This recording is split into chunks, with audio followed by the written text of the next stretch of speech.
Բարև ձեզ, եթերում օրվա ամփոփումն է, ձեզ հետ է Արփինե Նավասարդյանը, 18:00 դրությամբ առանձնացրել ենք հետևյալ լուրերը։ Սամվել Կարապետյանի առաջնորդած Ուժեղ Հայաստան կուսակցության ցնասենյակից բերման է ենթարկվել քաղաքական այս ուժի անդամ Գոհար Ղումաշյանը։ Փաստաբան Ուժեղ Հայաստանի նախընտրական ցուցակում ընդգրկված Արամ Վարդևանյանի տեղեկություններով Ղումաշյանը ձերբակալված է։ Կուսակցության ներկայացուցիչ Գոհար Մելոյանը գործի մասին միայն հայտնել է, որ խոսքը բարեգործության արգելքի մասին է, առանց մանրամասների։ Նա փոխանցեց, որ Ղումաշյանը նորածին երեխայի կերակրող մայր է։ Ակնհայտ ապօրինի անհիմն գործ է իշխանության վախի դրսևորում, պնդեց Մելոյանը։ Հակակոռուպցիոն կոմիտեից խոստացան ավելի ուշ տեղեկություն տրամադրել։ Մեծ հանրահավաքից հետո Փաշինյանի խոճապի հերթական դրսևորումը Սամվել Կարապետյանից վախեցած Փաշինյանը իրավապահներ է ուղարկել բերման ենթարկելու կրծքով կերակրող բազմազավակ մորը Ուժեղ Հայաստան կուսակցության անդամ Գոհար Ղումաշյանին։ Փաշինյան Հայաստանը չի դառնա Ադրբեջան, արձագանքել է Սամվել Կարապետյանի եղբորորդի Նարեկ Կարապետյանը։ Մայրաթորի Լիվանապետ Արշակ arczepiskopոսը կրկին չի կալանավորվի Արմավիրի մարզի առաջին ընդհանուր իրավասության դատարանի դատավոր Արթուր Ադամյանն անփոփոխ թողեց նրա խափանման միջոց վարչական հսկողությունը։ Արշակ Սրբազանի գործով առաջին դատական նիստի ժամանակ մեղադրող դատախազ Ալի Սաբոյաջյանը միջնորդեց հոգևորականի նկատմամբ կրկին կալանք կիրառել։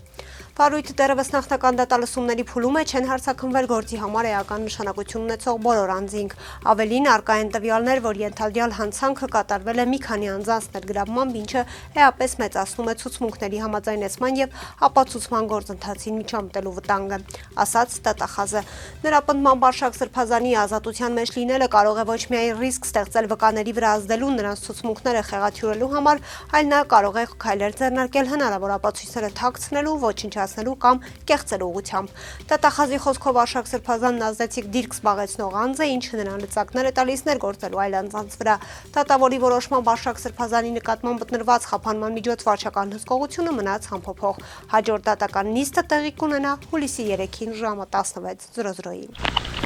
Ալեն Սիմոնյանը Ռուսաստանի Դաշնության Դաշնային ժողովի Դաշնության խորհրդի նախագահ Վալենտինա Մատվիենկոյի ծննդյան օրը ապրիլի 7-ին վերջինիս հետ հեռախոսային զրույցի ընթացքում քաղաքական հարցեր չի քննարկել, նա այդ մասին ասաց լրագրողների հետ ճեպազրույցում։ Իմ գործընկերոջ ծննդյան կապակցությամբ է զանգը եղել եւ պետք է ասեմ, որ ամենալավ եւ հարգալից հարաբերություններն ունեմ Դաշնության խորհրդի ղեկավարի հետ։ Մենք խոսում ենք բաց, ուղիղ, երկուստեք հարգանքի տրամաբանության մեջ, այս անգամ հիմնական խոսակցությունը եղել է անձնական բնույթի ծննդյան կապակցությամբ, ասաց Սիմոնյանը։ Նա հիշեցրեց, որ ապրիլի 16-ից 19-ը կլինի Ստամբուլում մասնակցելու Միջխորհրդարանական միության 152-րդ վեհաժողովին, որի շրջանակում Մատվիենկոյի հետ շփվելու հնարավորություն կունենա։ Մատվիենկոն նույնպես այնտեղ լինելու է, ենթադրում եմ, որ այնտեղ կշփվենք, ասաց Սիմոնյանը։ Վերջինս տեղեկացրեց, որ վեհաժողովի շրջանակում հանդիպումներ են նախատեսված Ադրբեջանի եւ Վրաստանի գործընկերների հետ։ Քաղաքացիական պայմանագիր խմբակցությունը դեմ քվեարկեց ԿՊԱ-ական Հայկ Սարգսյանի զինվորական ծառայության եւ զինծառայողի կարգավիճակի մասին օրենքում փոփոխություններ կատարելու մասին եւ կից օրենքների նախագծերի փաթեթը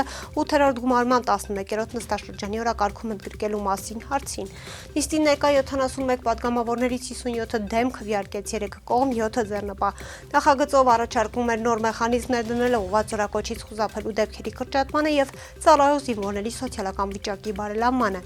Հայկ Սարգսյանի ներկայացմամբ 2025 թվականին զորակոչվել է զորակոչի ենթակա անձանց ընդամենը 35%, իսկ զինվորական ծառայության ենթակա անձանց շուրջ 30%-ը հրաժարվել է Հայաստանի քաղաքացիությունից։ Նրա գնահատմամբ ստեղծվել է անարդար եւ անհավասար իրավիճակ, երբ ծառայությունից խուսափողների թիվը գերազանցում է ծառայողներին։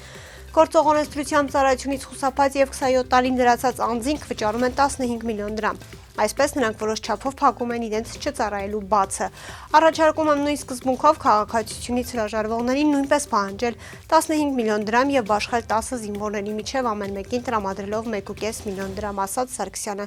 Իշխանական падգամավորը նաեւ քաղաքացիությունից հրաժարվելու այլընտրանք էր առաջարկում վճարել նույն 15 միլիոն դրամը եւ ծառայել ընդամենը 1 ամիս։ Վստահ եմ, այս դեպքում քաղաքացիությունից հրաժարվողների թիվը բազմապատիկ կնվազի։ Կունենանք հավելյալ մի քանի հազար զինվոր, իսկ 1.5 տարի ծառայողները կստանան 1.5-ից 3 միլիոն դրամ։ Այս մեխանիզմը մեզ թույլ կտա Հայաստան վերադարձնել 18-ից 26 տարեկան 4000-ից ավելի հետախուզվող տղաների։ Ամեն տարի ծառայության կբերենք գումար ծախսելով բանակից խուսափող հազարավոր քաղաքացիների եւ երրորդ ծառայությունը կդարձնենք գրավիչ եւ եկամտաբեր, ընդգծեց Հայկ Սարգսյանը։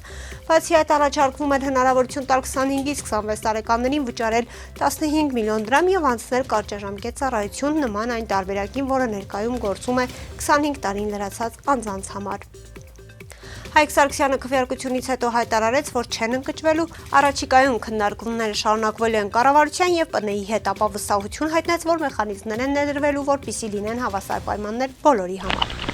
Արարատ Միրզոյանը աշխատանքային այցով գտնվում է Բրյուսելում, հանդիպել է Եվրոպական հանձնաժողովի փոխնախագահ ԵՄ արտաքին գործերի ու անվտանգության քաղաքականության հարցերով բարձր ներկայացուցիչ Կայա Կալասի հետ։ Միրզոյանն ու Կալասը քննարկել են ՀՀ-ԵՄ գործընկերության ռազմավարական օրակարգի հետևողական կյանքի կոչման հարցեր, անդրադարձել մայիսի Երևանում կայանալիք ՀՀ-ԵՄ գագաթնաժողովի բովանդակային նախապատրաստման հարցերին։ Արարատ Միրզոյանը եւ Կայա Կալասը քննարկել են ժողովրդավարական դիմակայունության շարունակական ամրապնդման ուղղված նախաձեռնությունները, որոնք ՀՀ-ԵՄ արժեքահեն գործընկերության եւ ռազմավարական օրակարգի կարևոր մաս են կազմում։ Համաձայնություն է ձեռք բերվել ժողովրդավարական գործընթացներին աջակցության նպատակով արկա հստակ մեխանիզմների շարունակականության եւ արդյունավետության ապահովման շուրջ, ասված է Հայաստանի Հանրապետության արտաքին գործերի նախարարության հաղորդագրությունում։ Նրանք ընդգծել են նաեւ տնտեսական եւ տրանսպորտային փոխկապակցվածության, ինչպես նաեւ էներգետիկայի ոլորտում համագործակցության խթանման հարցում փոխշահավետ ծրագրերի կյանքի կոչման կարևորությունը։ Լուսավոր Հայաստան կուսակցությունը կմասնակցի հունիսի 7-ին Հայաստանում կայանալիք խորհրդարանական ընտրություններին։